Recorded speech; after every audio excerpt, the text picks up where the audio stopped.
Hi class, so this is part one of the tutorial going over the Panton chair. Um, in order to begin this, you'll need to download the two images that are on Blackboard. The two images are a front elevation and a side elevation. And the good thing about these two images is that they're already the same size and they are the same scale relative to each other. So when we import one image, you'll see that it's actually going to be pretty easy to scale the second one. So once we're in Rhino, let's go ahead and change our units. So if we type in options and then go to units, let's just change that to centimeters. Alright, so now let's get in the front viewport, double click it to expand it, and then let's type in the command picture frame. And then we have to locate our two images. So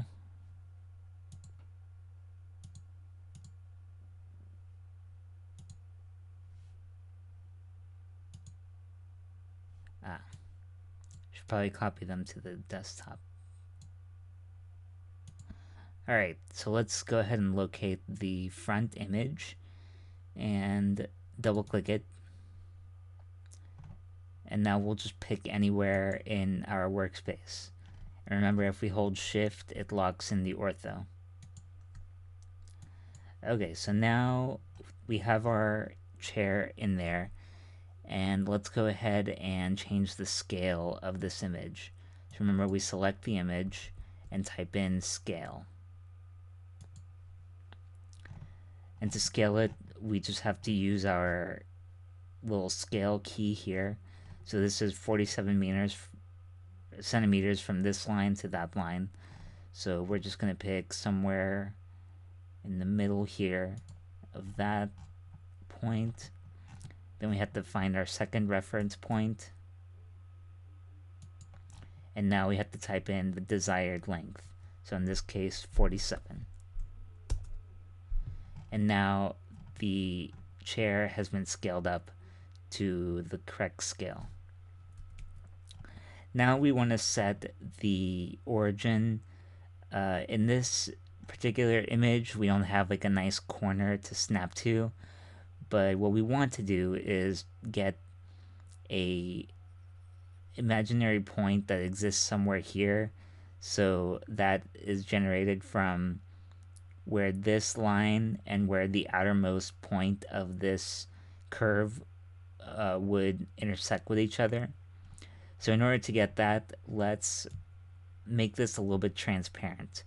So to make it transparent, we just highlight our object and then go to properties or type properties and then click on the second button that says material. And we want to make sure that assign material by object is selected. By default, it might say by layer. So let's make the transparency just enough to where we can see the grid in the background, so somewhere around there. We'll change it back once we're satisfied with the location. And then we use our gumball arrows to just move our image down to the right place. So we want the red line to touch that bottom line, basically the bottom of the chair, to about right there. And we want the green line to hit that outermost edge. Somewhere around there. And that looks pretty good. We could probably move it down just a hair. You can, of course, also use the move command if you prefer that. And so now we have the chair sort of generally in the origin. All right, now let's go ahead and change the transparency back to 100, or to 0, I should say. And let's double click on the front viewport name, and now let's select the right viewport. So this one will be relatively easy because you can see our image that we just placed in shows up in the right viewport. So now we just need to scale relative to the image that we just inserted. So let's repeat the first step, type in picture frame, and we'll select the side elevation.